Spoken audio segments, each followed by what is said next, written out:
শ্রীকৃষ্ণ শ্রীরাম সুদাম সকল কালীগণ তাদের বৃন্দাবন মাধুরী গোচরণ করার জন্য আগমন করছে।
শ্রীকৃষ্ণ বলছেন এসো ভাই রাখালগণ, এসো ভাই রাখালগণ, আমরা একসঙ্গে বসে ভজন করি, একসঙ্গে বসে খাবার খাই, একসঙ্গে বসে ভজন করি। তাদের একসঙ্গে বসে সে বৃন্দাবন মাঝারে তারা ভজন করছে। এদিকে সৃষ্টিকর্তা ব্রহ্মা, এদিকে সৃষ্টিকর্তা ব্রহ্মা মনে মনে চিন্তা করলেন যে প্রভু গেছেন মর্তের মর্তধামে দুষ্ট দমনকারী মানব রূপে, সেখানে কেমন আছেন তাই দেখতেছেন ব্রহ্মদেব সেই বৃন্দাবন পাহাড়ে।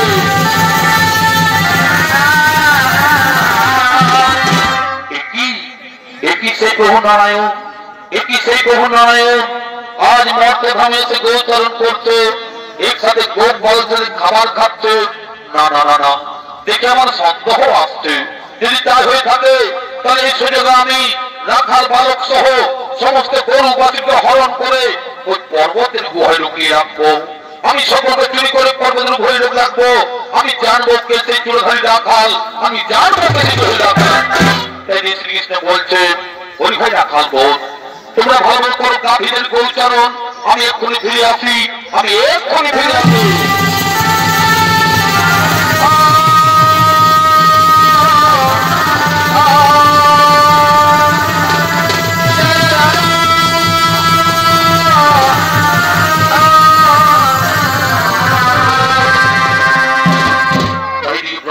লুকিয়ে লুকিয়ে দেখছেন, এদিকে ব্রহ্মদেব লুকিয়ে লুকিয়ে দেখছেন এখানে তো কৃষ্ণ নেই, এখানে তো কৃষ্ণ নেই। এই সুযোগে আমি রাখাল বালক সহ সমস্ত গরু বাছুরকে হরণ করে ওই পর্বতের গুহায় লুকিয়ে রাখবো। আমি সকলকে চুরি করে পর্বতে লুকিয়ে রাখবো, দেখি ভগবান শ্রীকৃষ্ণ আমায় কি করতে পারে। আমি সকলকে লুকিয়ে রাখবো, দেখি ভগবান শ্রীকৃষ্ণ কি করতে পারে।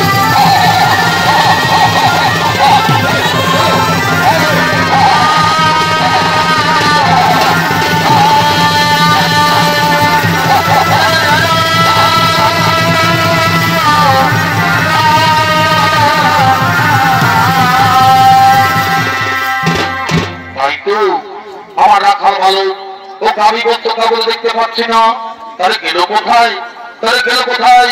আমাকে জানতে হবে যে সত্যি ঘটনা কি। কোন দস্যু এসে নিয়ে হরণ করে নিয়ে যায়নি তো? হ্যাঁ হ্যাঁ, আমি ধ্যান যোগে জেনে নেবো এই কাজ করেছে, আমি ধ্যান যোগে জেনে নেবো এই কাজ করেছে। ও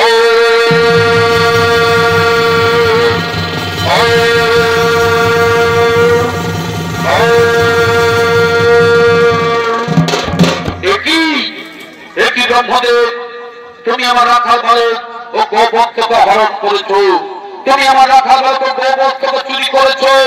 আমার এই নাভি মূল যেমন ব্রহ্মদেবের, তার কত ক্ষমতা।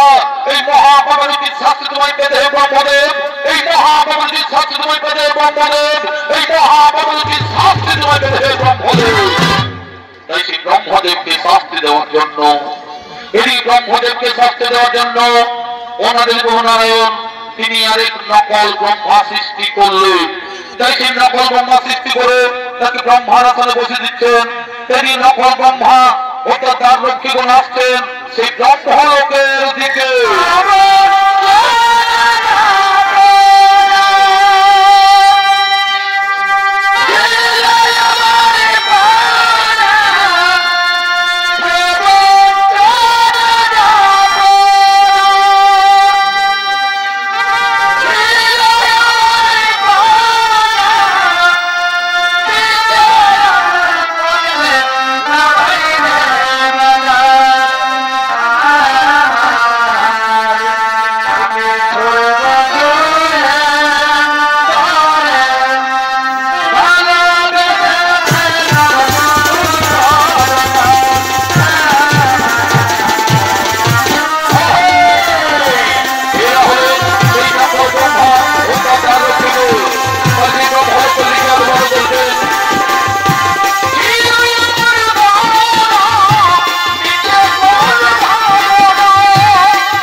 সকল ব্রহ্মা অর্থাৎ তার রক্ষীগণ সে ব্রহ্মহত্যা গ্রহণ করেছেন।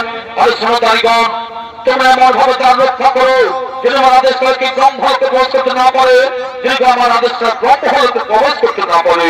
যথাদেশ গুরুদেব, আপনাদের সংরক্ষণ করে পালন, আপনাদের রক্ষণ করে পালন। তাই সে নকল ব্রহ্মা, তিনি সে ব্রহ্মার আসনে বসলেন, এসে তার রক্ষীগণ সে তার রক্ষা করছে। এটি সে আসল ব্রহ্মা, তিনি যে গৃহের দিকে আগমন করছেন, তিনি যে গৃহের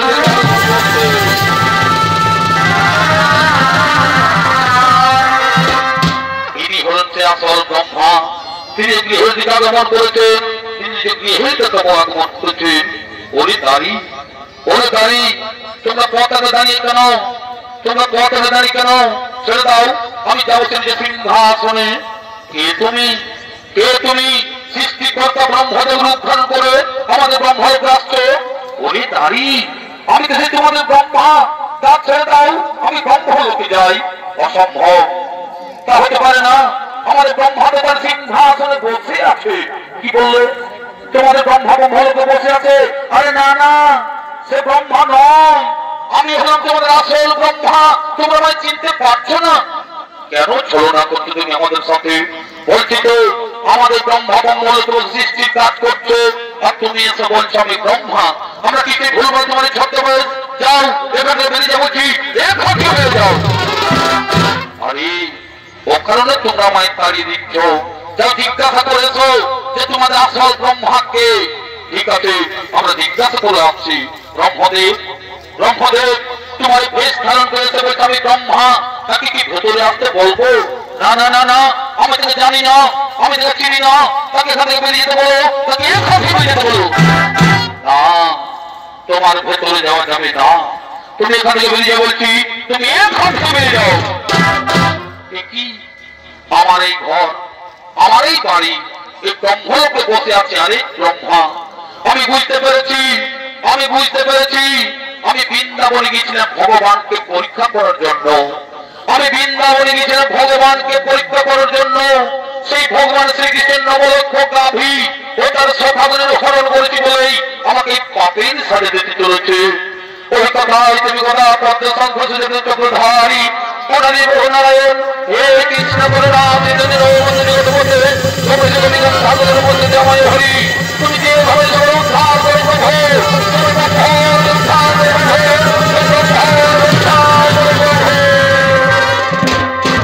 কি ব্রহ্মদেব, কি কারণ তোমার চোখ মুখ জল কেন? কি দুঃখ দেব?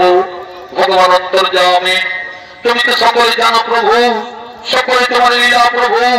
আমি তোমায় পরীক্ষা করতে গিয়েছিলাম মধুর বৃন্দাবনে। তোমাকে গরু চড়াতে দেখে আমি সুন্দর বশীভূত হয়ে তোমার নবলক্ষ গরু চুরি করেছি ও সখাগণের হরণ করেছি বলেই আমাকে এই পাপের সাজা দিলে প্রভু। আমার আসনে আর ব্রহ্মা সৃষ্টি করে বসিয়ে দিয়ে তাড়িয়ে দিচ্ছ। আমার অপরাধ হয়েছে, তুমি আমায় ক্ষমা করে দেবে। শোনো ব্রহ্মদেব, এই অপরাধের দিনে তোমাকে শাস্তি পেতেই হবে, এই অপরাধের দিনে তোমাকে শাস্তি পেতেই হবে। বলো প্রভু, কি শাস্তি দেবে আমায়? কি শাস্তি দেবে আমায়? শোনো ব্রহ্মদেব, শোনো ব্রহ্মদেব, তুমি একজন ব্রাহ্মণ হয়ে গরু চুরি করেছো বলে, তুমি একজন ব্রাহ্মণ হয়ে গরু চুরি করেছো বলে, তাই দাপর বসালে কলি যুগে তোমাকে মুসলমান ঘরে জন্ম নিতে হবে। প্রভু না, তুমি তোমার শাস্তি দেবেন না প্রভু। আমি চতুর্মুখ ব্রহ্মা, আমাদের চতুর্বেদ বিরাজমান, গায়ত্রী মন্ত্র শুধু আমার শরীরে। আমি কেমন করে মুসলমান ঘরে জন্ম নেব? আমি কেমন করে মুসলমান ঘরে লালিত পালিত হব? এই অভিশাপ তুমি ফিরিয়ে দাও প্রভু, এই অভিশাপ তুমি ফিরিয়ে। শোনো ব্রহ্মদেব, নদীর ফলে করে বইছিলেন ফিরিয়ে আসে না, তেমনি আমার মুখ থেকে যে বাক্য বেরিয়েছে সেই বাক্য কোনদিন ফিরিয়ে যাবে না। কলিযুগে তোমায় মুসলমান ঘরে জন্ম নিতেই হবে, কলিযুগে তোমায় মুসলমান ঘরে জন্ম নিতেই হবে। ঠিক আছে প্রভু, তোমার মনের বাসনা পূর্ণ করতে মুসলমান ঘরে জন্ম নেব। তবে আমায় কথা দাও প্রভু, আমি যেন মুসলমান ঘরে জন্ম নিয়ে আমি যেন হরির নাম করতে পারি প্রভু, আমি যেন হরির নাম করতে পারি। তথাস্তু। ধরিত্রী জনকে পাপ মুক্ত করতে আমি যুগ যুগ হয়েছি অবতার। তাই এই কলির অস্তল ছিল হরির নাম, এই কলির অস্তল ছিল হরির নাম, হরির নাম, হরির নাম, হরির নাম, হরির নাম। শোনো আমার সৃষ্টি, বিশ্বের জন্য মানব, তোমরা সকলে কান পেতে শোনো। আমার মতো কেউ কোনদিন অন্যায়ের ক্ষতি করতে যেও না, আমার মতো কেউ কোনদিন গরু চুরি করতে যেও না। এই সামান্য ভুলের জন্য আমি সৃষ্টিকর্তা ব্রহ্মা হয়ে আমাকে কেমন শাস্তি পেতে হচ্ছে। আমাকে মুসলমান হয়ে জন্ম নিতে হবে, আমাকে মুসলমান হয়ে লালিত পালিত হতে হবে। আমাকে কেমন শাস্তি পেতে হচ্ছে ভগবান, আমাকে কেমন শাস্তি পেতে হচ্ছে।